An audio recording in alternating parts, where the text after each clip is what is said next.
Good day, everyone, and welcome to a special edition of the Grvl Ride podcast. I'm your host, Craig Dalton. Have you been curious how professional gravel racers are spending their time during the pandemic, or how race directors are making the decision whether to go or no go on their events this year? Chris Lyman of Lyman Agency pulled together a Grvl Summit conversation on Thursday with race directors from SBT Grvl, Mid-South, Crusher and the Tushar, Dirty Kanza, RPI, Mammoth Tough, pretty much all the big events on the calendar, along with pros Amanda Nauman, Colin Strickland, Kaysee Armstrong, Payson, Pete Stetina, Ted King, and a whole bunch of other media types in the gravel space, just to talk about how they're handling the pandemic, what their future's looking like for the rest of the year, what 2021 might look like for gravel racing. It was fun being a fly on the wall, and I hope you enjoy being a fly with me. And with that, here's the unedited conversation. Thank you, everybody, for joining. We're going to get rolling here. So what we wanted to do here was just sort of get everybody together and kind of do a check-in on where everything's at. It's obviously been a weird year. There's been an event, but not all the events we expected, or none of us are doing what we expected. So just sort of want to get the viewpoint of you pros and you event directors, some of the challenges that you've been facing, kind of what you're looking at going ahead.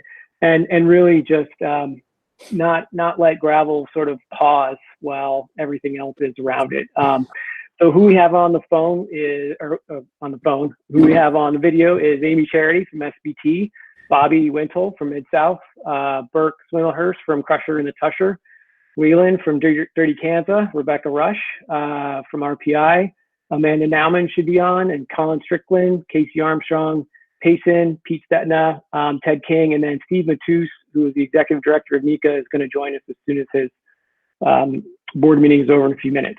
So one quick thing that all of these event directors have done, and you'll hear about tomorrow or Monday, is they have each donated an entry to their 21 event that will be put together for NICA for a golden ticket to Grvl. So nothing like this has been done before, where somebody can literally win a guaranteed entry into the biggest races of the year, right? So as you all know, that's a pretty coveted thing for, well, maybe you pros don't know, but all the rest of us Joes do know how difficult it is to get in. So that will be a fundraiser for NICA that we'll see some information on soon. And thank you to all the event directors for being willing to do that and support the organization. So let's dive in. In the scope of your event history, guys, we're going to start with event directors, and I'm going to hit a few of your questions. In the scope of your event history, how hard has this year been? And Bobby, let's start with you. You obviously were first up. Your event went forward. How tough was it? Because you sort of had your event just as all this was going down.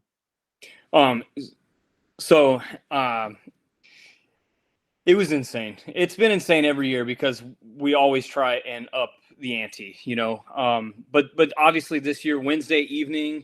So Wednesday evening is when the Utah Jazz were playing the Oklahoma City Thunder. And most of the time I don't know anything about professional sports, especially the NBA, because I'm very short and I'm very slow and I can't jump very high.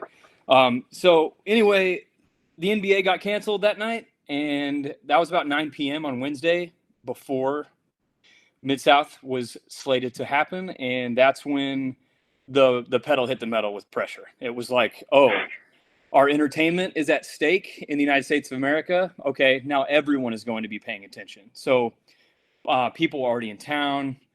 Victoria was in the same hotel room as the Utah Jazz team in Oklahoma City that they had flown in for their big national sales meeting.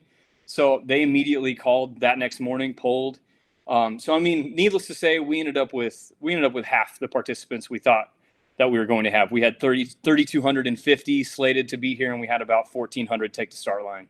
So less than half. And we bought more hand washing stations right out of the gate. So we had those peppered all over the place. And, questions about aid stations were popping up about hands on, hands off. And of course, none of this became a question until Wednesday evening. And so Thursday, it's just like, okay, we're already slated to try and launch this bike with salsa. We've got inside activities happening. The city was talking to me about what the expo was going to look like, if we could change how it was going to look.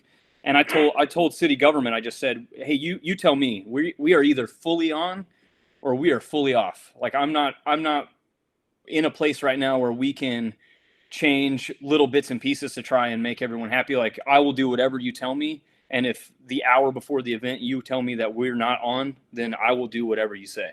So, I mean, obviously everyone in this group and everyone here has either been a part of a big event or they are the owner and or, directors of said event, and they know how much stress is happening anyway.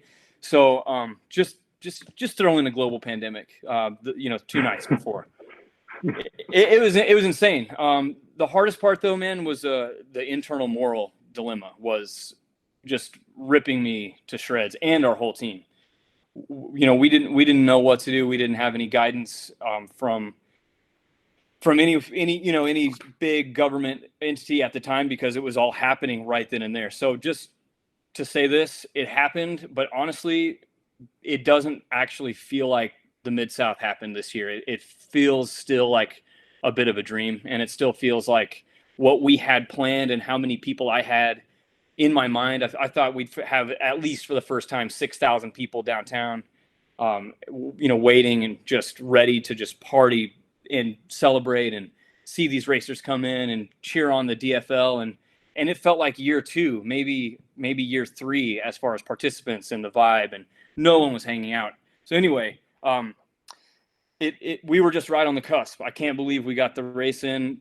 I still have no idea what the right answer truly would have been. I think that we were in a position where we had no right answer. And if we would have been 24 hours later, that we wouldn't have had the race. So it was crazy. It was nuts. So Amy, you had to cancel, unfortunately. What, how obviously in your event history, this isn't going to be a good one, but how tough was it in your second year? Even just getting really off the ground with the success of the first year, how tough, how much of a curveball was that? Yeah, no, it's huge. We looked at really what all of our options were and could we hold this race and keep everybody safe? And really we realized that there was no way we could guarantee the safety. My 2 partners and I sat down one day and went through, what does this race really look like if we need to do temperature checks and if we need to space everybody out and all the different protocol and examples that we were getting. And we just came back to, this isn't going to be fun. And we founded our race on values of fun and safety were the top 2. And so as hard as it was to make the decision to cancel, it became a no-brainer after we went through that exercise. So we've had a fairly positive response from our athletes, and they understand what's happening. And we feel that it was a responsible decision, both for the athletes, of course, for the volunteers, but definitely for the community of Steamboat. It's a small town, and we weren't told that we couldn't have a permit, but we still think it was the right thing to do. And they were grateful when we called city planners and managers. They were really grateful that we did cancel. So Rebecca, you would be up next in the schedule events, and then LeLan, obviously hearing Bobby and Amy and the challenges that they went through. Rebecca, what's going through your mind as you are looking, trying to put your event together, and LeLan, same question for you after Rebecca gets to answer. Well, I think Amy stated it really well, and you guys know about my Grvl shark ethics that I put together of how I operate my event, and S stands for safety. It's the number one. It's the number one consideration. All of us, none of us ride our bikes to risk our lives. We all ride our bikes to enhance our lives, and if one or many bike rides can't happen for the health of my hometown community, for the health of the riders that I care about, everyone on this call, then that's it. And so we are like SBT Grvl and Amy going through the practice of, can we provide a safe event? And if the answer is no, then the decision will be an easy one. Well, not an easy one. The decision will be a logical one. And so absolutely that's the factor that we're all looking at right now is number one, the safety of my community. And as you know, we're a very, very small mountain town. At one point early in the pandemic, we had the highest infection rate per capita in the entire United States.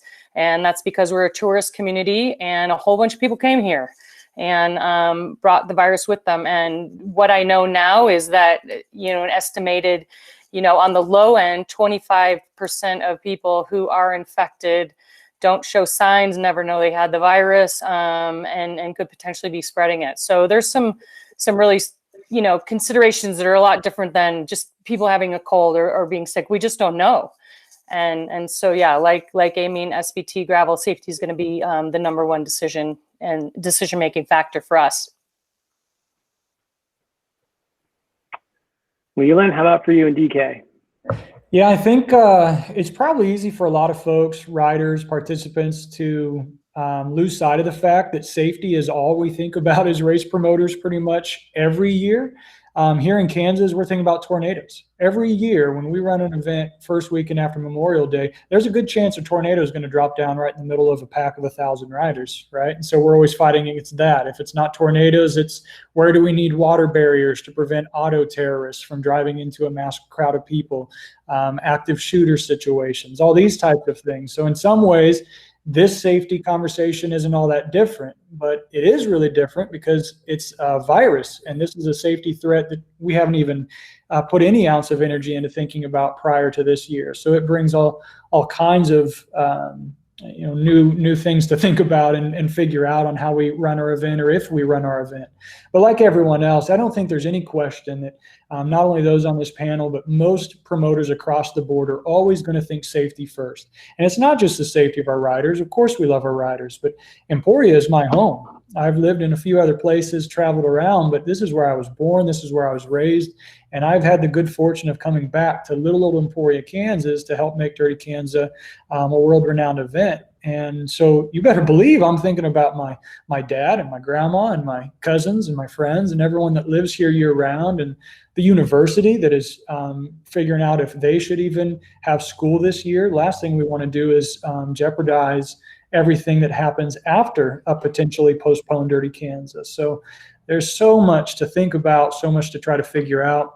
But then you also have to think about the health of our economy. Emporia has come to rely on our disc golf tournaments and our DKs and our Grvl events, and businesses could potentially shutter their doors, and businesses could be lost forever if DK weren't to happen. And so, man, is it tough, and is it complex, and is it stressful? We're not 3 days out like Bobby, thank goodness. But I feel like you've all seen Austin Powers, where the henchman is standing in the hallway and Austin's driving that steamroller at a third of a mile per hour. Get out of the way, get out of the way. And you go, that is what I feel like right now. It's just like, hurry up and come crush me already.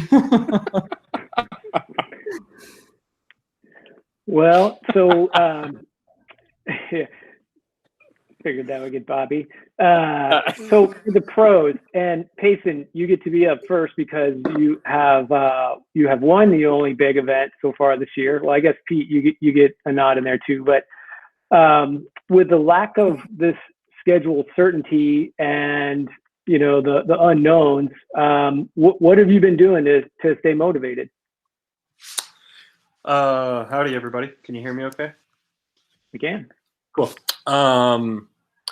Well, yeah, when you win a race, there's a certain level of momentum that you gain from that. So I was still kind of riding a high just as I did my training after Mid-South, despite knowing that the season was likely going to be on hold for a while. And it was a very strange time emotionally and psychologically because, as I started listening to the news every morning and learning more and more about the scope of the situation, there's certainly a level of, low grade, I don't want to say melancholy or depression, but just there's sort of a general malaise, I guess. And so I was definitely feeling that, but I also, had amazing form and had a highlight, and that kind of lifted my spirits. So it was this weird sort of oxymoron. But that said, I'm a rider that enjoys training at least as much as racing. I think that's been a secret for me in regards to sticking with the sport and staying in the sport, is I really, really just love the process of training and the daily grind. And so in terms of staying motivated, I think I've probably had an easier time than some. But that said, it absolutely comes and goes still.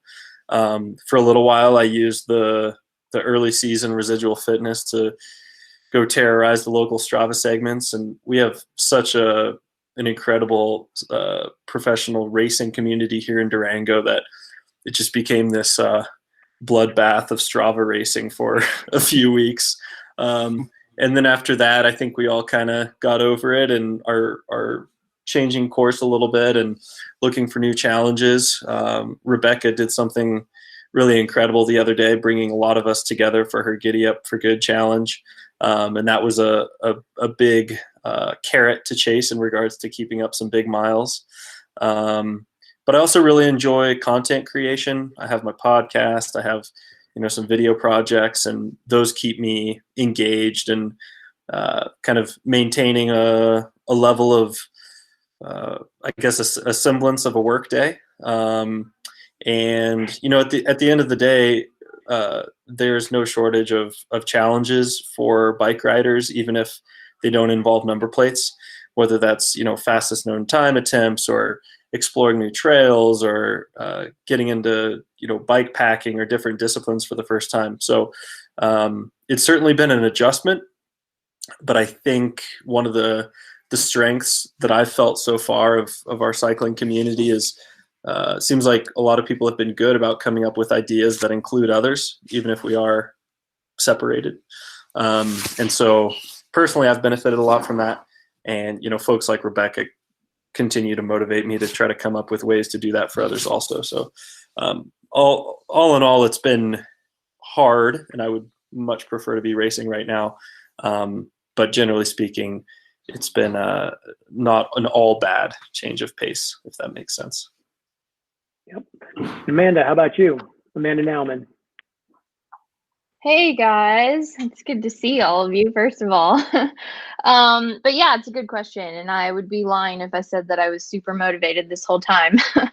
I definitely haven't been. It was for sure a struggle through the end of March, that's for sure. And then I think as soon as we realized through the end of summer was kind of thrown away and we needed to pivot towards something else, I think it's just a matter of changing goals, and that was how I was able to stay motivated. You just pick some different projects to start working on. It doesn't have to be event-based, and luckily I have sponsors like a lot of the other athletes on this panel that I'm sure were saying, hey, no events, there's probably some other things that you can put on your calendar, projects, video projects, whatnot. So that's kind of what I've been staying motivated with. Originally, I had planned to do this big FKT thing in the fall anyways, and it's actually given me time to focus on that, which is nice. I probably would have been a bit more scatterbrained with all the other events and not been able to focus on it. So yeah, that's been fun. So Colin, same question to you, especially as you'd be 2 days away from lining up to defend your Dirty Kanza title from last year. Hey everyone. Let's see. I unlike many racers, I am not really a training process driven person. I love racing. I like riding and I love training, but that's not really my passion in life. I'm too distracted. So I've been finding it a little hard to maintain fitness per se, or race fitness, but it's given me kind of a leash to kind of chase other projects in life.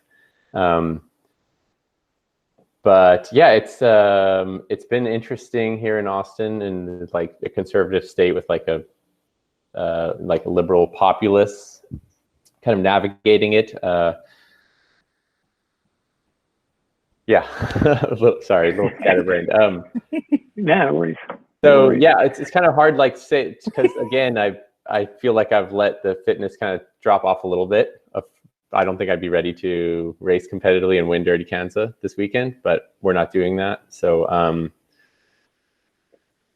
yeah, I think eventually with the smoke will clear. No one really knows when. It seems like no one knows when the it's going to be PC and safe to hold mass start races again. And I think being in gravel, this is a unique event where it's not just entertainment, it is a participatory model, whereas we can't just have a pro race with 50 of the top riders. That's just not the point, and it will never happen that way, being that gravel is completely driven by community aspect, and that's really at the heart of it, even more so than we're just kind of the little entertainment sparkle at the front of the race, but really it's about everyone who's there completing it. So I'm curious to see what the promoters think, because that's really would be your decision. But I can't imagine we would have one of these events with just, a bunch of pros who got tested for COVID racing the event, with no one else there. Good question. We're going to come to that in just a couple of minutes. So Kaysee Armstrong, how about you? Since you're I guess you could say a multidisciplined athlete like Payson, what have you been doing to stay motivated with the year that is going to be more complicated too, right? With everything compressed into the fall for the most part. Yeah, I don't know. Can you guys hear me right now? Am I showing up? Yep.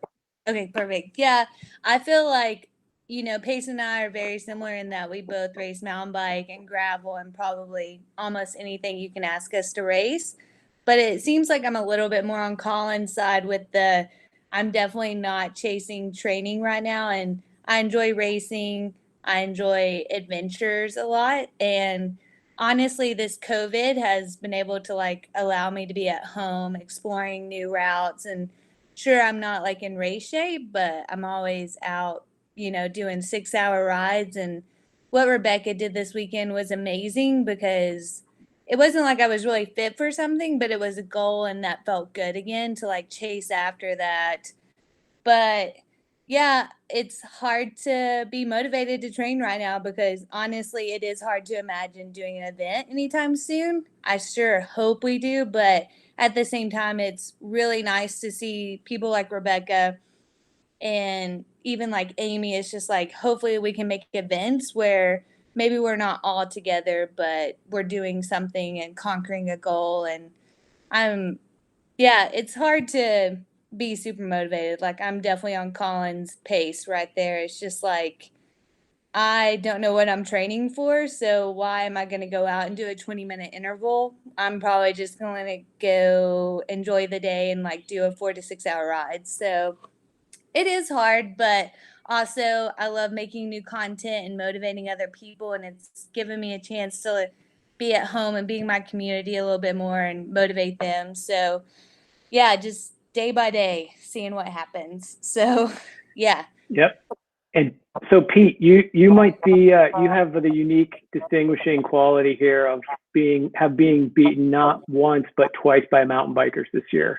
So how are you staying motivated as you're crushing KOMs too? I'm just visualizing getting Payson and Jeff Kabush back. I ride out of anger and hate every day.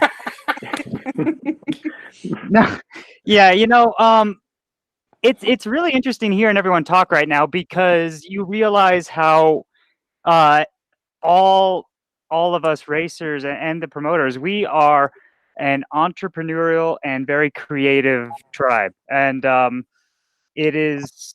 I'm the same as everyone else, where I am pivoting a lot of things and trying to create alternative content for people who are interested in my career change, and for sponsors that have put their faith in me. I feel indebted to them that they've stood by me. So, that is a major focus of mine. I have a couple fun projects coming up that'll be announced soon. I'm just trying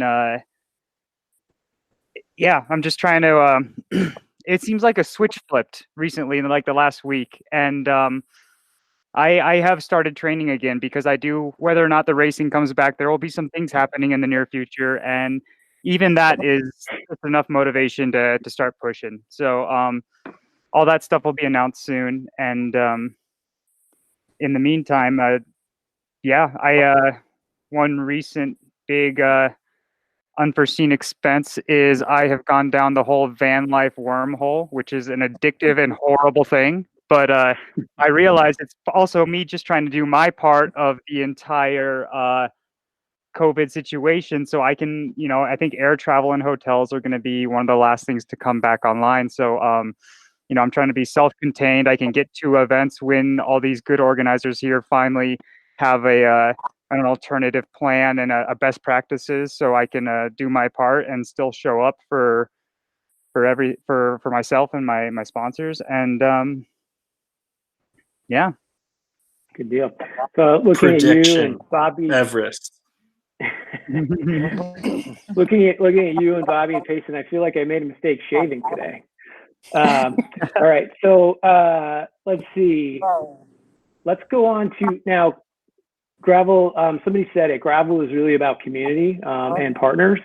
And how are you all keeping community and partners involved and creating that sense of spirit? And Ted, I know I thought you came up with a very clever idea. So do you want to start with what DIY Grvl is all about? Sure.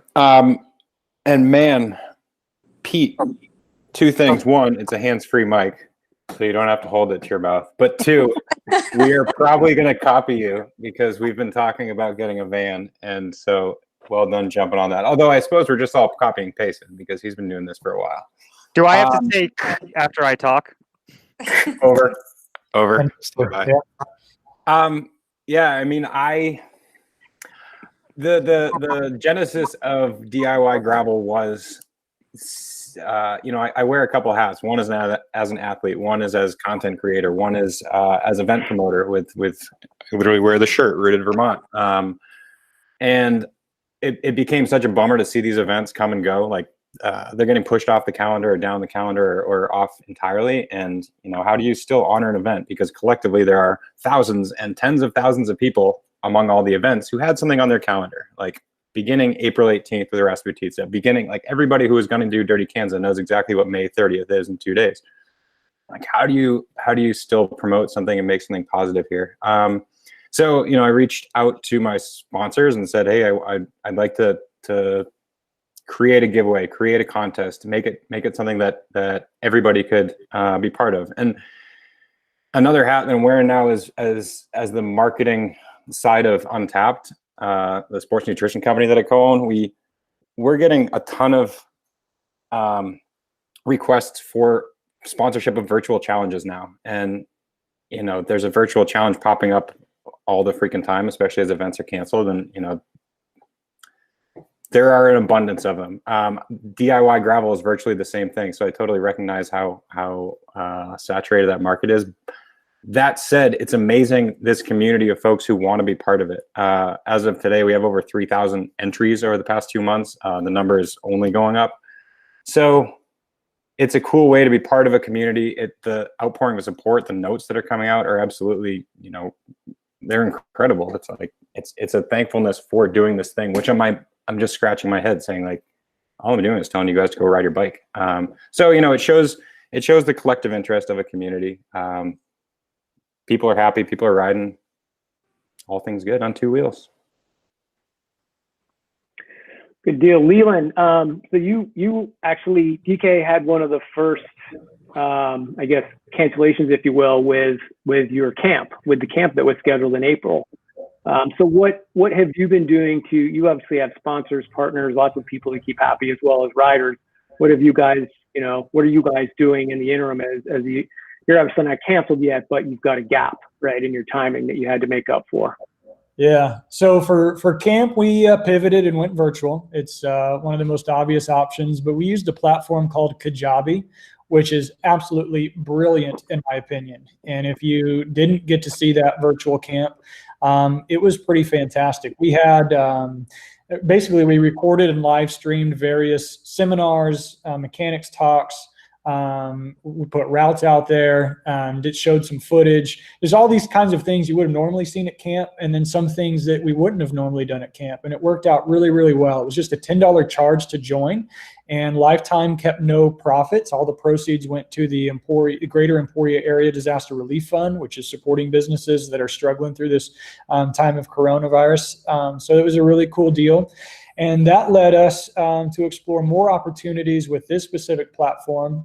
And we're doing our virtual expo this week. In fact, that's live now. So the All Things Grvl Expo is a big component of Dirty Kanza. Many people are calling it the Sea Otter of Grvl. We were slated to have upwards of 150 unique vendors here this year. It's a sizable expo. And with that, because of the size and the number of people here, a lot of brands are launching products at the DK Expo. And they lost that platform. They lost the big part of their strategy of we wanted to use DK Expo to communicate this. Well, now we're giving them that opportunity virtually. And so if you get on to the virtual expo, which is of course free, no charge to get in there and participate in that, you can look at all the sponsored booths. There's a few different categories. So there's sponsor booths. You click on that, and it's going to give you every sponsor or exhibitor that would have came and wanted to participate in this content. From there, you can break it down even further. For example, bikes. You can look at all the bike sponsors, and there's something like 6 bikes being given away through various competitions and contests and things that they're doing. There's the expo stage. So much like you would see on a stage with presentations and talks like we've done in the past in the Granada Theater, you're gonna see TED Talk style conversations and panels going on that you can tune in and watch, things like that. You could even see, I think Saturday at 6 p.m. there's a DK merchandise fashion show featuring Jim Cummins and yours truly. Watch for the comedy if nothing else. Get some DK merch. And then on top of that, Ted already mentioned the do-it-yourself Grvl. Lawrence Tindam is doing his Dirty Canceled this week, and it's pretty fantastic. And I've been trying for like 4 years to get that guy to come to DK, and every year he'd tell me, "Oh yeah, I'm going to retire this year, and then I'm coming to DK." And it took 4 years, and now he's retired and was going to come to DK, and we may not have a DK for him to come to. But anyways, so virtual rides, ride where you're at kind of stuff. And then just content creation. When I put my owner of Grvl City hat on, a bike shop here in town, we've been doing a series called Grvl Exchange, where we're talking with Grvl promoters, enthusiasts, influencers from around the globe, and just doing a video chat and sharing a little bit about the events that they're doing and bringing worldwide Grvl to our audiences, so folks can at least feel like they're learning new stuff. And we've got content from the Dirty Jutland in Denmark, Jeroboam in Italy. You may even see Ted King and Rooted Vermont, even Amanda and Dave in there. And anytime Ted and I get together virtually or in person, you can better bet there's some syrup being consumed. So nice. So Amy, how about you? What I remember seeing some stuff via email that you guys have planned. How are you keeping connected? And again, especially as a second year event, you guys really hit it last year, but obviously that's got to be a touch scary, knowing that things really pulled back. Yeah, we're really looking to keep the riders engaged and keep something on the calendar. So we think that's important. Something and a reason to continue to train, especially for the bulk of our audience where they just want a reason to go out and ride their bikes. So we've come up with SBT VRTL. It's our virtual ride that will happen on August 16th. And we've identified cities across the US where we'll have routes that are available. People can choose to ride those routes or ride any route that day. So essentially, we're trying to ensure that our sponsors stay engaged and we have an opportunity to really promote their product, and then also our riders to have a reason to train, to stay motivated, to feel like, gosh, if I have 140 miles that I'm trying to do in my hometown, I better stay on the bike.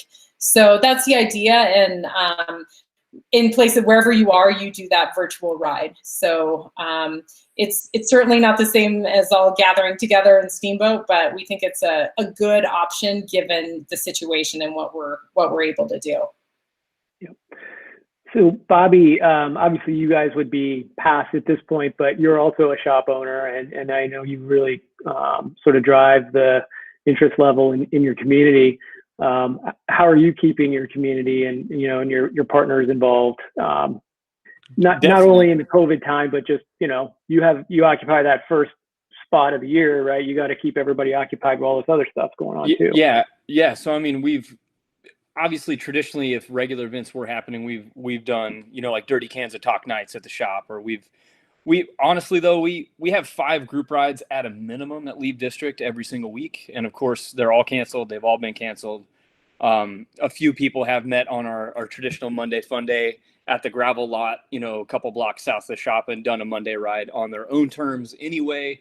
But what Seth Wood came up with that I was so blown away by, we like to make fun of things, and we like to make plays on words. And so everyone, I'm sure, is aware of the brand Supreme. And so we came up with Surpeme a while back through, I don't remember how we came up with it. But anyway, Surpeme, Surpeme with the little dash over the top. And so we made bottles that we wanted to disseminate to spread the Surpeme across the world before Mid-South. So they were available in the shop, but then of course a lot of people didn't come, so we had a lot left over. So Seth was like, why don't we come up with this Ride with GPS calendar of however many routes we decide we want to come up with. We can just keep adding them, and then people have to hashtag Surpeme Ride Solo Challenge. And then if they did 3, they could get a bottle. If they did 5, they could get the whole package of old Land Run and new Mid-South zines that Seth has always done by hand. And so we gave like little carrots. And so now if someone does all 10 of them, which is like over 500 miles at this point, then we haven't even decided yet, but we're going to do something special for those people. So we're going to keep pumping that and keeping it going. We didn't really we didn't partner with any sponsors. And I'll be honest, we closed for about a week after the race just to decompress, physically clean the store because it was full of mud. A bunch of French fries were left over. I don't know where those came from, Payson. Anyway, just kidding. So we just had to clean the shop and get our heads on straight. And I had to get my voice back because it was gone for like 2.5 days. And so after we opened back up, we have been pedal to the metal. It has been full on, $500 to $1,000 bikes out the door, as many as we can do in a day. And we're running out of bikes actually right now, which is crazy. And I know it's happening globally, which is phenomenal, but also like really wild and not sustainable. But anyway, we haven't thought forward really. I haven't been able to chew on anything to tell you the truth, like to sit here and say I have like some professional idea of what's supposed to happen next March and something to keep obviously all of our partners and sponsors happy. I don't have anything right now. I'm going to keep looking to the community and to my friends and pushing things like DIY gravel that Ted has come up with. Like, we don't need to recreate the wheel because, dude, Ted, like it's an incredible idea. We've got the local challenge thing happening for specific routes, but like you created something that I think we can all use. So depending on what's happening in the spring I just want to say this, there is absolutely no replacement, like Amy said, for being together. Being together is why this is also popular, because we get to see where we stack against others, where we get to stack against a certain course, against ourselves, whether the conditions are crazy. Like, there's no replacement. There's no virtual, there's no online platform that can do what all of our collective events and all of our collective personalities bring to a space and a time. And so like, obviously I want it to be safe and I want things to go back to whatever normal is. But right now, like, for 2021, I'm a little bit lost, and I think that's an okay thing for us to feel. So let's talk about events, going forward, or what 2021 or this time might look like. What does socially distanced gravel look like? How does that stoke? How do you preserve that stoke of all the reasons that people were drawn to gravel in the first place? And, again, Rebecca, let's start with you because you would be up next. Love to hear your thoughts on that. Okay. What does it look like? I mean, I'm with Bobby. I don't know. I don't know what it looks like.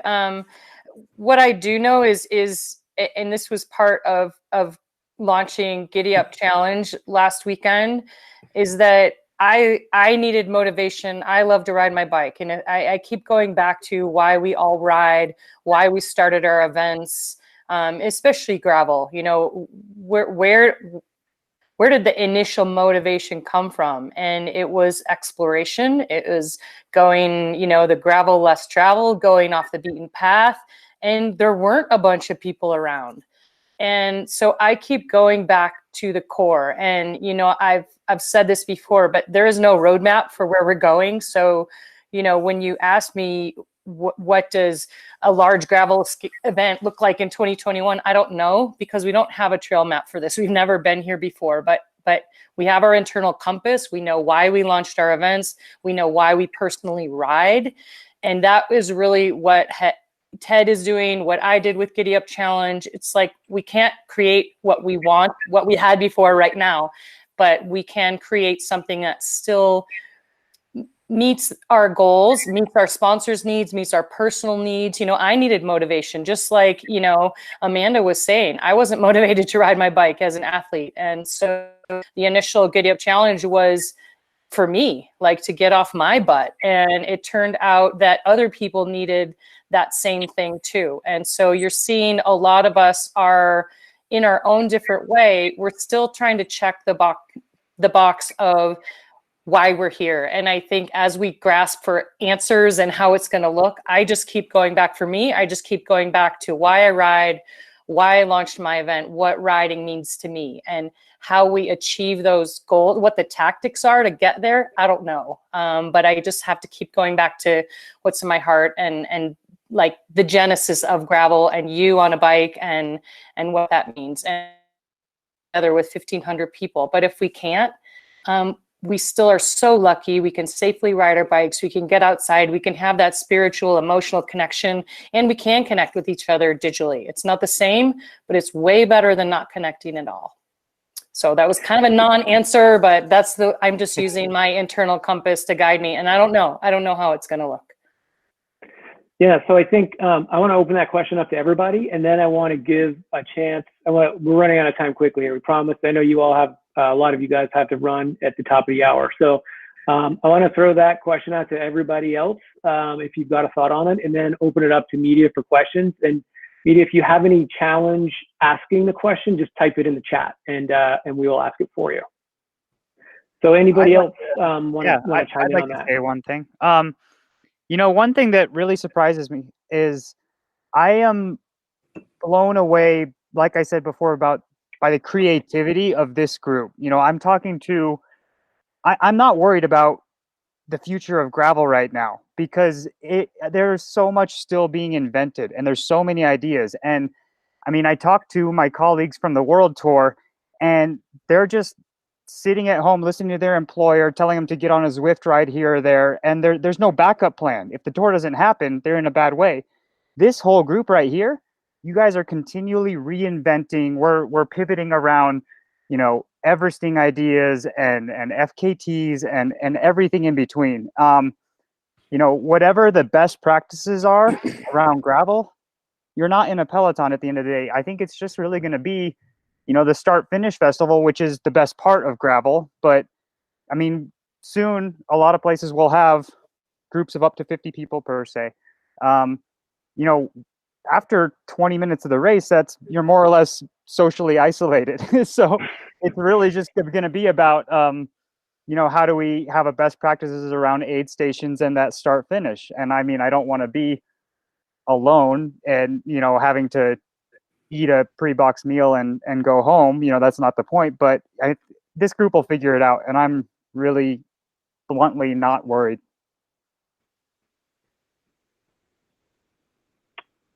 Anybody else want to jump in on this one? I'd just like to say I really appreciate that positivity, Pete. I've been so impressed with the attitude you've brought from a world of structure and rigidity, and the way that you've I mean, I wouldn't say that you've changed and adapted, because I didn't know you before. Maybe this was just your right home all along. But really appreciate the kind words that you have for the community there. And I couldn't agree with you more. I mean, I think all of us have some entrepreneurial tendencies, and that's probably one of the reasons that one of the reasons that we're all doing better professionally and psychologically during this time. So I think Reba's exactly right. The beginning of Grvl was exploration, right? You think about the Trans Iowas and the early Dirty Kansas. It was about exploring. Yeah, they were races, and we oftentimes announced a winner, but man, that was so secondary or tertiary to what the real point of the whole thing was about in the first place. So for 2021 and beyond, I think you're going to see some more solo pursuit style stuff. Ren Reba is a shining example of someone who continually reinvents and goes and finds new challenges. So I'm going to put a challenge out there, and this challenge is first and foremost to Bobby and myself, and then to some of the athletes here, and then out there all over the place. But we've long thought of something like a Grvl the Great Plains. You think of a Tour Divide style challenge, which is an iconic route that can be completed at any time.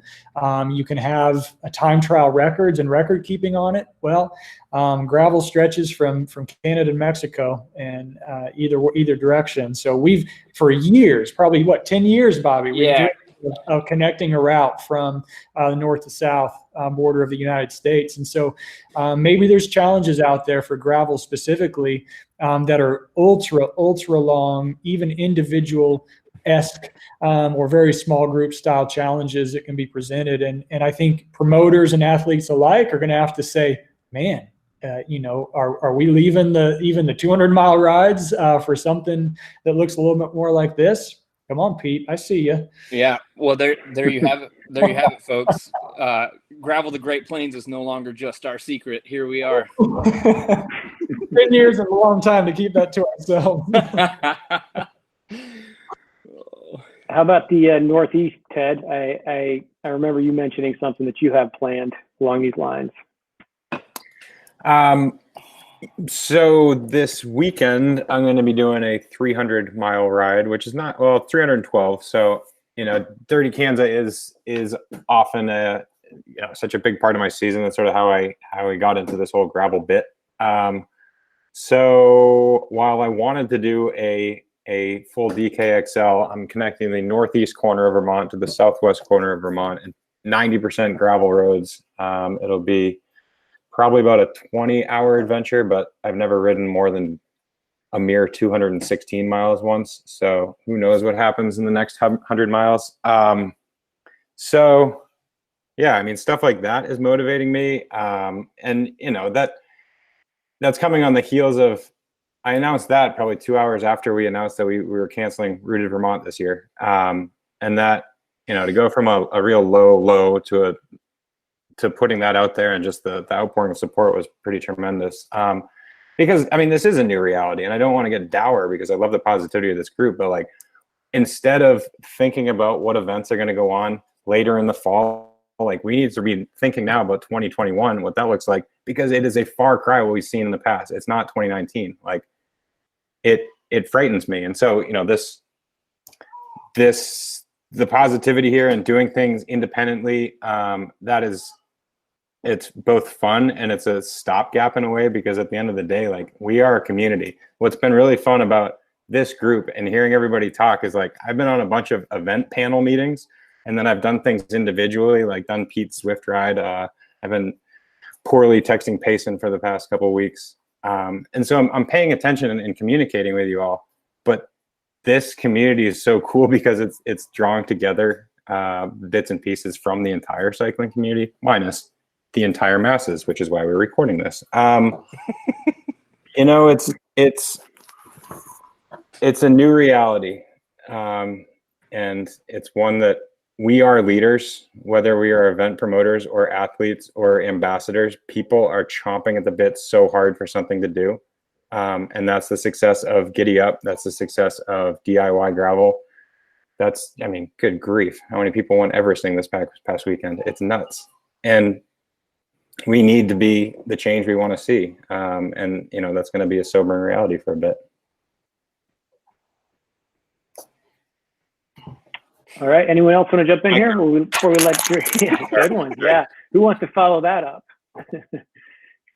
Do we have any media that want to ask a question? I have more. We have more topics, but we want to give you guys time in case anybody wants to ask a question.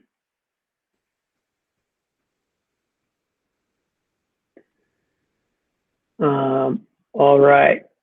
Burke, we haven't heard from you. I think Burke, yes, I see T-Bird in there.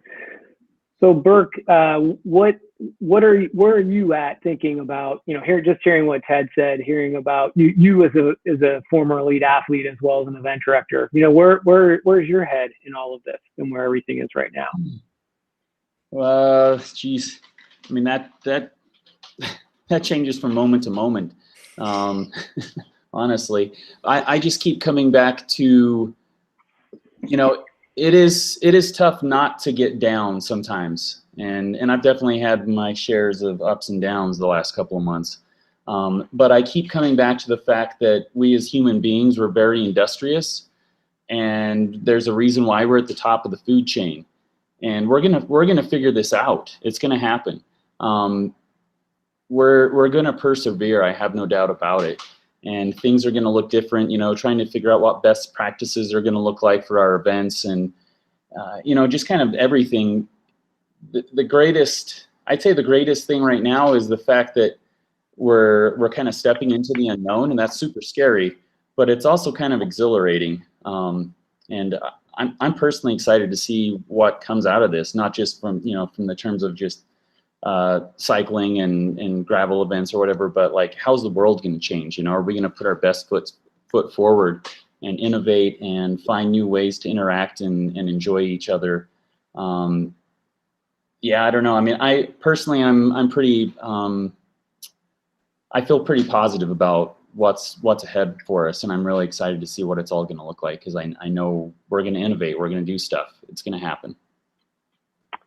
Excellent. So we probably have time for one more question, and I'm going to throw a completely different curveball in here. We're going to do a little Monday, we're going to do a little look back. I want to hear from the pros about the race that you have gone the deepest in, whether you won or lost, and then throw some numbers out there.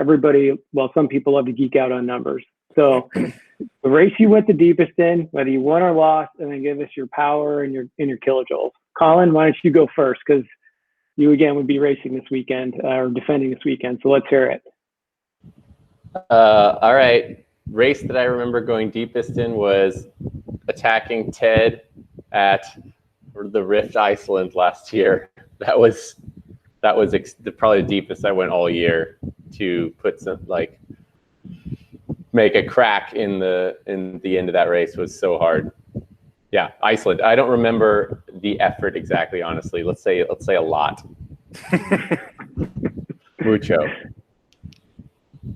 Ted, since you got name checked on that, you wanna go? We got a baby. I'll be quick because she's just waking up and we'll probably cry.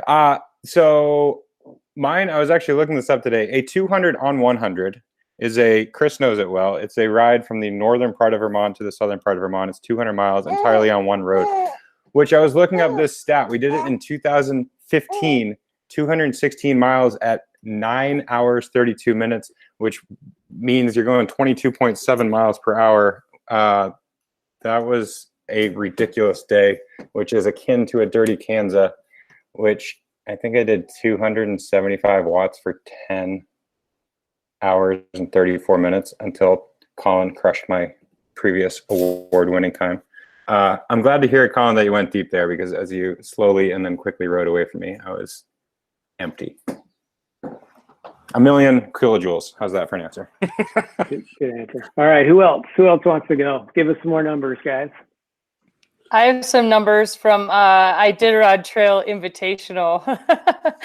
So that was moving time 140 hours in Alaska, and my coach Tim estimates 91,000 kilojoules of in 140 hours of riding / walking. As far as power, I don't know, because I didn't have a power meter on my bike, but and I was walking half the time.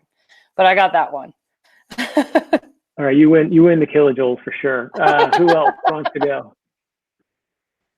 Pete, Payson, Amanda? I know you guys are power geeks. Go Payson. I was just going to say, quick segue with Rebecca there. I mean, the deepest I've ever gone physically and psychologically was the white rim, fastest known time effort I did. But in terms of numbers, I went somewhere I hadn't before on Monday, thanks to Rebecca, and that was 11,000 kilojoules in 15 hours. And also 30,000 feet of single track descending. I'm almost like more scarred by the 30,000 feet of descending than the climbing on single track. So Rebecca, thank you for being totally crazy and inspiring and making us all short race folks do wild things. That was fun. Anytime, Payson. Anytime. Kaysee, how about you? And then Pete and Amanda. Well, I do actually have a really funny story with two of the ladies on here. It was at Rebecca's race, but I guess my highest KJs would actually, I'm along with Payson on Saturday. I think it was 14 hours for me to get 30,000 feet, and it was like 9,000 KJs. But my best story of like the deepest I went was 2 years ago at Rebecca's Private Idaho, and I was winning the stage race, and then the last day, which is 100 miles, I guess like 40 or 50 miles in, maybe even sooner than that, I was in the lead group, and I really had to pee, and I thought, I'll just pee right here. This is a great idea, and I'll just catch the group. Like, it won't be that big of a deal. But I'm a mountain biker. That was a very poor decision. So I like peed, and I never caught the group. But like at mile 60 or 70, I thought, oh no, like I've lost this entire stage race because I peed. But I caught Amy, and I told Amy, I was like, Amy, if you'll work with me, I swear I'll let you win this. Like, I'll let you win this as long as I win the stage race. I need this. And I just remember the two of us working so hard together, and we passed so many guys, and none of the guys would help us, and we got really frustrated. But the last climb, we saw Kieran, who was in the lead, and I was like, okay, Kieran, or we're coming for you. And I was like, Amy, let's go. And she was like, no, go without me. And I was like, no, come on. She's like, no, you got this. Just go get her. And I just remember being super motivated and like dug so deep, caught Kieran, and then it was a sprint finish, and the moto guy got us on film, and that was pretty fun. So yeah. That was Amanda, how about you? Amanda, you've taken a few scalps in your time. How about you? Yeah, I had time to actually look up my numbers. But I always think of the 2015 Dirty Kanza because that was the mud year. And I think I went the hardest that year because at the riders meeting the night before, Rebecca was on stage and she was like talking about how she's this diesel engine and she likes chasing people. And I was so scared because like right away in the mud in the beginning, I got away. And like literally for the next 14 hours, I was just thinking she's going to catch me at some point. But yeah, my normalized power was 183 for just over 14 hours, which isn't that crazy, but for a girl, it's pretty good. And Pete, it can be a gravel race, mountain bike race, world tour race, whatever you choose. The deepest is probably the in the world tour, the Stelvio stage of the Giro. 1 year we did the double Stelvio, the year Tom Dumoulin pooped on the side of the road. I was there, saw that in person. But just climbing it twice, it was something crazy like 17,000 feet of vert in a 200K stage. It was just stupid.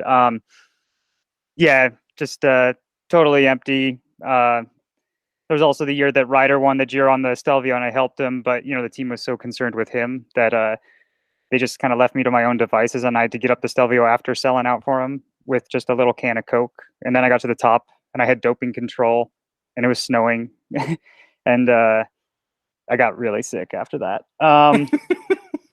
In gravel, last year at the Belgian Waffle Ride, attacking Ted. So I think there's a theme here. Hashtag everyone attack Ted. That was high power, forceful. There was a hard day. This year it was Bobby's Mid-South. I mean, that peanut butter mud, it was like a 6-hour hill climb. I mean, you had to earn every pedal stroke. If you coasted through a corner, you stopped. So For the watt geeks, I mean, I'm a light guy. It's probably like 140 pounds there, and I averaged 300 watts for the day. That was insane. And Payson verified that with me at the finish because he was also blown away by those numbers. I remember having that conversation. Tomorrow I'm going to have a big one. I'm doing Lauren's 10 dams dirty canceled. I'm here in Lake Tahoe, and I'm going to Burning Man, Black Rock Wilderness, home of the Burning Man. It's going to be quite an experiential journey. So that's going to be the next big day of the year. Excellent. Well, I know it's very late in the UK. Thank you guys in the UK for joining us, and thank you all of the athletes and panelists for joining. It's an hour. Promise to keep it tight. I hope there was some good conversation here. I think, everybody appreciates the amount of thought and effort that you guys are all putting into trying to keep the genre going and just representing it so well. So thank you guys again, and hopefully the next time we will see each other on the road. All right. Have a good one, everybody. A big thank you to Chris Lyman from Lyman Agency for including me in the conversation. It was great hearing what the pros were doing and great seeing all the faces we're so used to seeing out there on the trails and at the events. I hope you enjoyed the conversation. As usual, if you're enjoying what we're doing at the Grvl Ride, please leave us a rating or review on your favorite podcast app.